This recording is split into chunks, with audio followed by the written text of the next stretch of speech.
Everyone thinks they'll die from a bullet or a blade when the grid goes down. Wrong.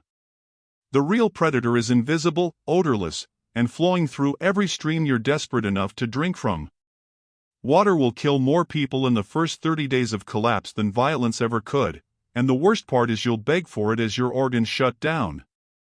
This is the silent assassin no one talks about, and if you don't understand the neuroscience of dehydration panic and the brutal chemistry hiding in clear water, you're already dead. I'm going to give you the psycho-survival framework that separates the living from the bloated corpses floating downstream. Let's establish the villain. Waterborne pathogens, chemical contaminants, and heavy metals don't care about your preparedness level. They're microscopic executioners waiting in every puddle, river, and lake you think looks clean enough. Here's the psychology that kills you first. Your brain is hardwired with a 3-million-year-old algorithm that screams clear water equals safe water. That's the evolutionary shortcut that kept your ancestors alive in pristine wilderness, but it's a death sentence now. Modern collapse means agricultural runoff, industrial waste, pharmaceutical residue, and biological warfare agents that your caveman brain can't detect. Giardia, Cryptosporidium, E. coli, cholera, hepatitis A, these aren't just names on a medical chart. They're cascading biological failures that turn your digestive tract into a crime scene within hours. The neuroscience here is brutal. When you're dehydrated, your prefrontal cortex, the part of your brain responsible for rational decision-making, shuts down first. Blood flow redirects to core survival systems, and suddenly you're operating on pure limbic panic. That's when you make the lethal choice. You see water, your amygdala fires distress signals, cortisol floods your system, and you drink.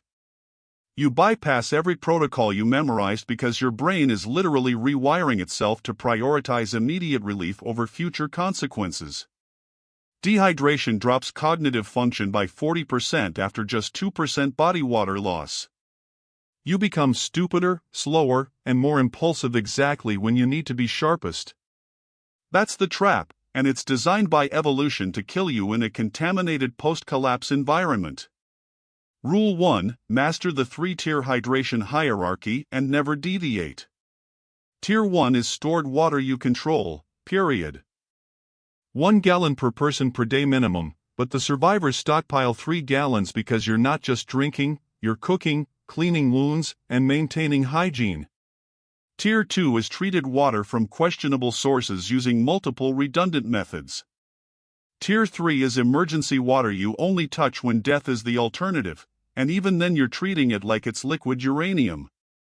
The psychology here is pre-commitment. You decide your water hierarchy now, when your prefrontal cortex is fully operational, so when panic hits and dehydration starts degrading your judgment, you've got a hardwired protocol that overrides impulse. Write it down, drill it, make it automatic. Automaticity is survival. Rule 2: Understand that boiling is necessary but insufficient, and this is where amateurs die. Yes, boiling water at a rolling boil for 1 minute kills biological threats, 3 minutes at high altitude. But boiling does nothing against chemical contaminants, heavy metals, or radiological particles. You could boil water contaminated with lead, arsenic, or pharmaceutical estrogen compounds all day and you're just making hot poison. The brutal truth is post-collapse water is a chemical battlefield. Agricultural runoff means nitrogen, phosphates, and pesticides. Industrial zones mean cadmium, mercury, and PCBs. The psychology of boiling creates false security. Your brain sees steam, associates it with purification from childhood lessons, and releases dopamine like you've solved the problem. You haven't. You need layered treatment, boiling plus filtration plus chemical treatment, or you're ingesting a slow-acting death sentence that won't show symptoms for weeks while it accumulates in your liver and kidneys. Rule 3: Exploit the underrated power of UV light and understand its psychological edge. A quality UV purification pen kills 99.9% of bacteria, viruses, and protozoa in 90 seconds by scrambling their DNA with UVC light. This is molecular destruction, not filtration. The hack here is dual-purpose psychology. UV purification is fast, which satisfies your brain's urgency bias during crisis, and it's scientific, which creates cognitive confidence. When your hands are shaking and you're rationing every decision calorie, a 30-second UV treatment feels like control. But here's the discipline: UV only works on clear water. Turbidity, cloudiness, or particle suspension blocks UV penetration. You must pre-filter with cloth or a coffee filter first. The survivors understand that every method has a weakness, and they never rely on single-point failure systems. Rule 4: build a psychological water map before collapse, not during. Scout every water source within a 5-mile radius of your location right now. Rivers, streams, ponds, retention basins, even swimming pools in abandoned neighborhoods. Document them with GPS coordinates, photos, and seasonal flow patterns. The neuroscience advantage is memory consolidation under stress. When the grid goes down and cortisol spikes, your brain defaults to preloaded information. If you physically walked to these sources and visually encoded them during calm conditions, your hippocampus can retrieve them even when you're operating at 40% cognitive capacity. The amateurs wander around in panic looking for water they hope exists. You navigate directly to sources you've already verified because you did the reconnaissance when thinking was easy. This is the predator advantage. Rule 5: weaponize the concept of source hierarchy and never drink downstream of civilization. Water flows downhill, and so does every chemical, pathogen, and corpse upstream. The psycho-survival rule is simple: always position yourself at the highest elevation water source available. Mountain springs and headwaters are your first choice because gravity hasn't given contaminants time to concentrate. The brutal reality is any water source below agricultural land, industrial sites, or population centers is a biological minefield. Even if the water looks pristine, you're downstream of fertilizer runoff, livestock waste, septic systems, and eventually, human corpses as disease takes hold. The psychology of desperation makes people ignore this. They find water and drink because it's there. You find water and trace it to the source because you understand contaminant loading increases with distance from origin. Rule 6: master improvised filtration layers and understand the science behind each one. A survival water filter is a stack of increasingly fine barriers. Start with a coffee filter or cloth to remove large particulates and sediment. This is mechanical filtration. Next layer: crushed charcoal from hardwood, not pine or softwood, absorbs organic compounds, chlorine, and some heavy metals through a process called adsorption. Charcoal is porous at the molecular level, it traps contaminants in its structure. Third layer: sand provides additional mechanical filtration for finer particles. Fourth layer: gravel at the bottom prevents clogging and supports the structure. This isn't a guess, it's chemistry and physics.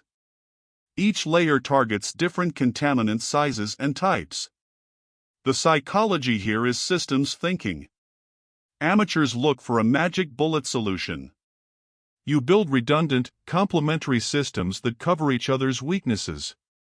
Pour questionable water through this layered filter, then boil, then chemically treat if possible. That's how you create potable water from a ditch. Rule 7: stockpile chemical treatments and understand their tactical advantages.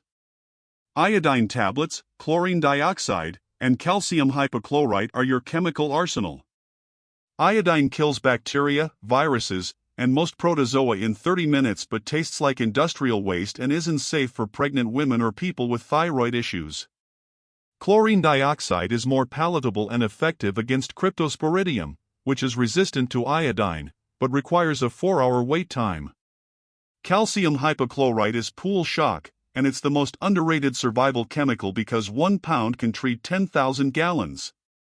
The hack is psychological endurance. 4 hours feels like forever when you're thirsty and your amygdala is screaming for relief. But if you drink before the chemical has time to work, you've wasted the treatment and possibly ingested a gut-shredding pathogen that will dehydrate you faster through diarrhea.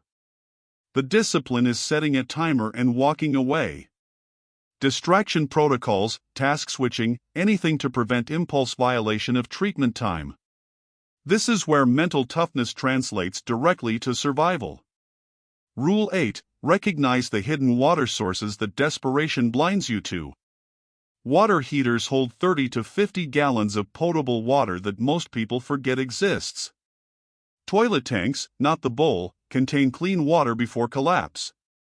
Ice cubes in freezers are stored water. Pipes still contain residual water even after pressure drops. Open the lowest faucet in your structure to drain them. Waterbeds, aquariums, and pool covers collect rainwater. The psychology here is scarcity mindset versus abundance discovery. When your brain perceives scarcity, it tunnel visions on obvious solutions and misses creative resources. The survivors train themselves to see every environment as a resource map, not a limitation. This is cognitive flexibility under stress, and it's a trainable skill. Walk through your home right now and identify every single water reservoir, then do the same for your neighborhood. When others are panicking over empty streams, you're extracting 40 gallons from a forgotten water heater. Rule 9. Prepare for the psychological warfare of water rationing and understand the neuroscience of thirst. Your body can survive 3 weeks without food but only 3 days without water, and the deterioration curve is steep. Day 1, you're thirsty. Day 2, you're cognitively impaired, irritable, and your core temperature regulation fails. Day 3, you're hallucinating and your kidneys are shutting down. The survivors ration based on output requirements, not desire. Hard labor in heat, you need 1 gallon per day minimum. Sedentary in shade, you can stretch a half gallon. The psychological discipline is divorcing hydration from comfort. Your brain wants to drink when you feel thirst because thirst is an early warning system.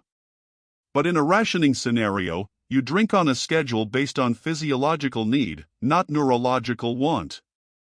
This requires metacognition, the ability to observe your own mental state and override it. Practice this now by extending your water breaks during workouts or fasting from liquids for controlled periods to build tolerance. When collapse comes, you'll have a trained response instead of a panic reaction.